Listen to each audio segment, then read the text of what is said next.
রাজবাড়ী সদর উপজেলার বেলগাছি রঘুনাথপুর গ্রামে ৭ বছরের এক শিশুকে ধর্ষণের চেষ্টার অভিযোগ উঠেছে মোহাম্মদ মাসুদ মণ্ডল নামের এক প্রতিবেশীর বিরুদ্ধে। গত ২৭শে মে বিকালে এই ঘটনা ঘটে।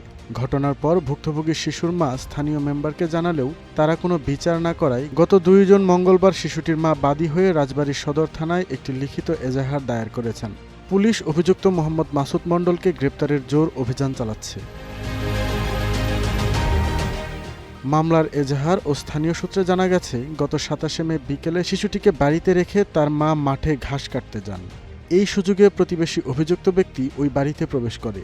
সে শিশুটিকে চকলেট কিনে দেওয়ার প্রলোভন দেখিয়ে হাতে ১০ টাকা দেয় এবং ঘরের ভেতর নিয়ে সম্মানহানির চেষ্টা করার সময় শিশুটির মা মাঠ থেকে ঘরে ফিরে চিৎকার করলে প্রতিবেশীরা ছুটে আসে। অভিযুক্ত ব্যক্তি ভুক্তভোগীর মাকে ধাক্কা দিয়ে দ্রুত ঘটনাস্থল থেকে পালিয়ে যেতে সক্ষম হয়। আমি যা দেখি আমার মেয়ের প্যান এ পর্যন্ত খোলা, আর ও আমার মেয়ের কাছে মানে খাটের সাথেই তো ও দাঁড়ায় রয়েছে। তো আমার কাছে যে তুই আমার মাফ করে দে, ও আমার সিটকে ফেলা দিয়ে ধর। এই ঘটনার পর থেকে স্থানীয় এলাকাবাসীর মধ্যে তীব্র ক্ষোভ ও চাঞ্চল্য সৃষ্টি হয়েছে। স্থানীয় বাসিন্দারা ক্ষোভ প্রকাশ করে বলেন, আমরা এই জঘন্য ঘটনার তীব্র নিন্দা ও প্রতিবাদ জানাই।